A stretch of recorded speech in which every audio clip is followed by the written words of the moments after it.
Good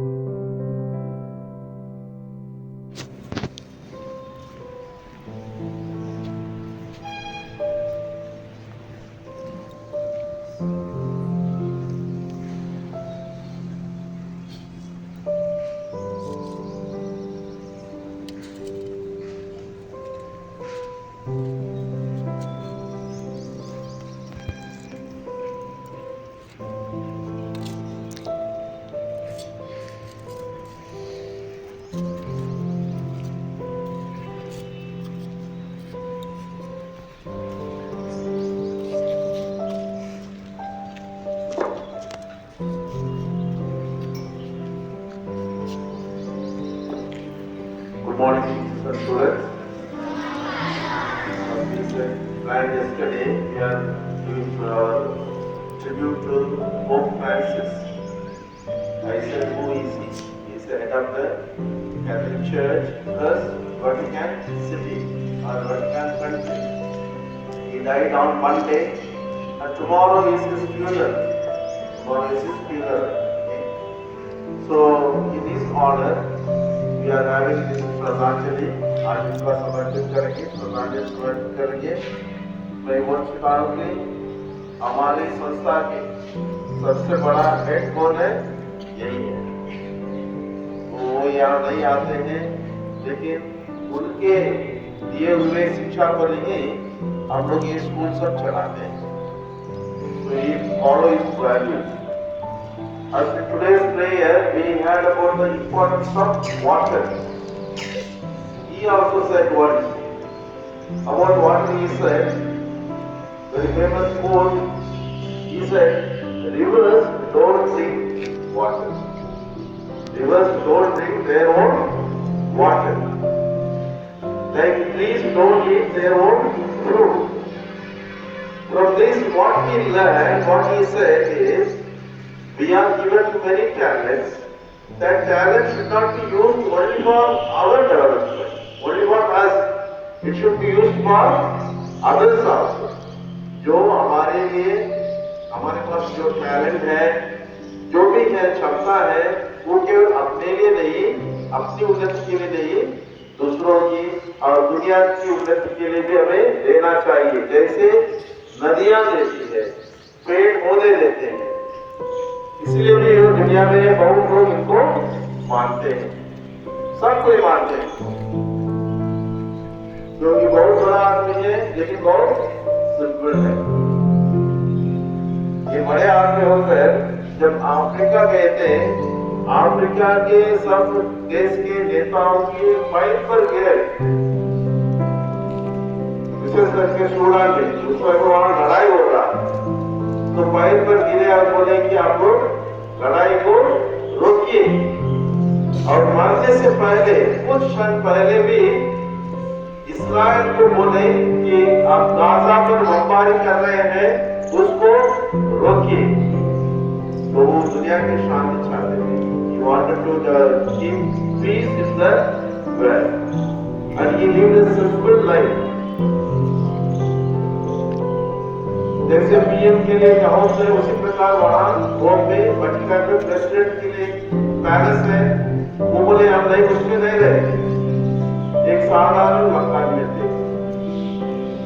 vote पड़ने के पहले वो होटल में भाड़ा पर रहते थे और अपना खाना खुद बनाते। इतना सिंपल है। So his main teaching was, he told people, live simply, but a simple life. दिखाने की कोई जरूरत नहीं है, जितना साधारण जी सकते हैं उतना ही। He is also a scientist. He has done chemistry and he was working as a research scientist. He has a impressive. And he said another thing, be merciful. दूसरों के प्रति दया दिखाई और be kind. So these are the famous quotations. We can today, as we remember him, in future we will try to follow these simple things.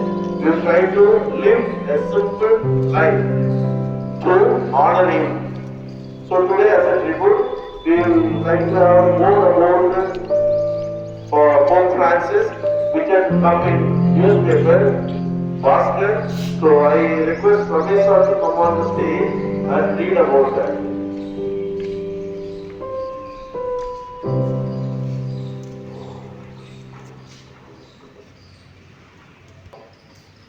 As we all know that about Pope Francis died on 21st April 2025. Now I am going to say a few words in honor of Pope Francis.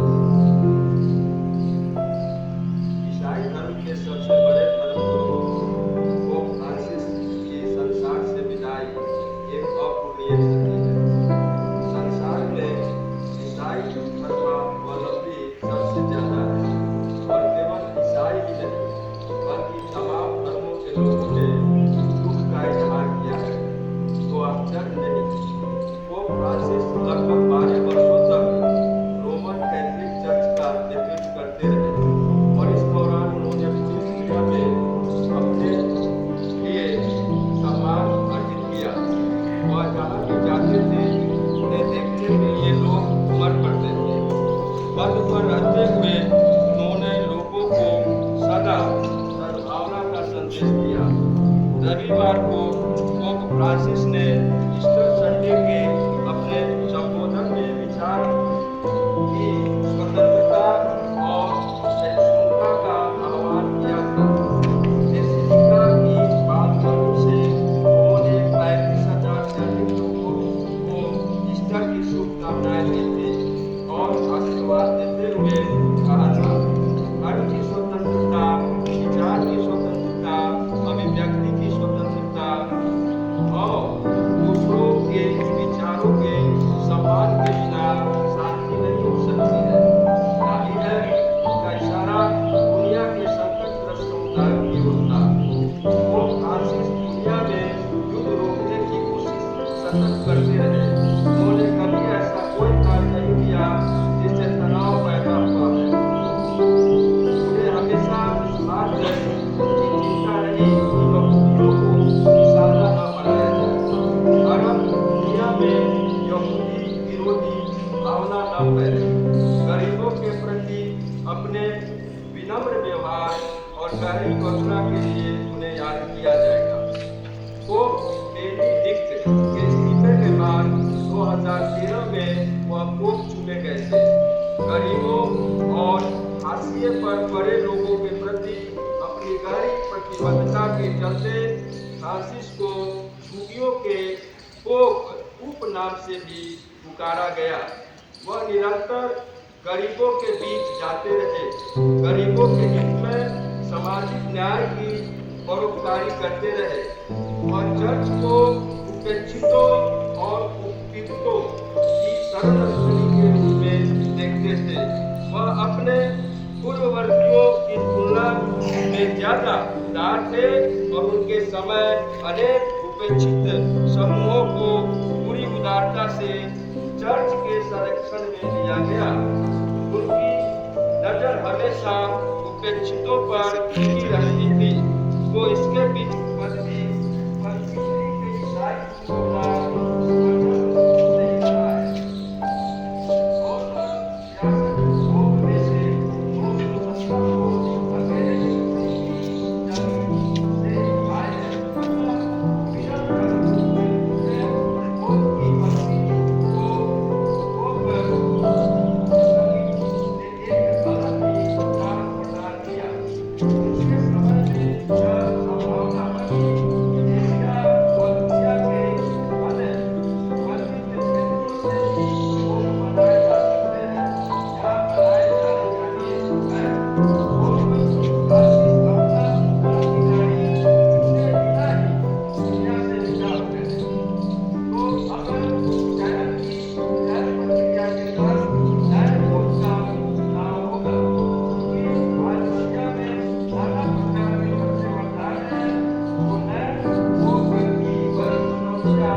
Pope Francis ने खूब प्रयास किया, पर अब नए pope को बहुत ही बड़े प्रयास करने पड़ेंगे।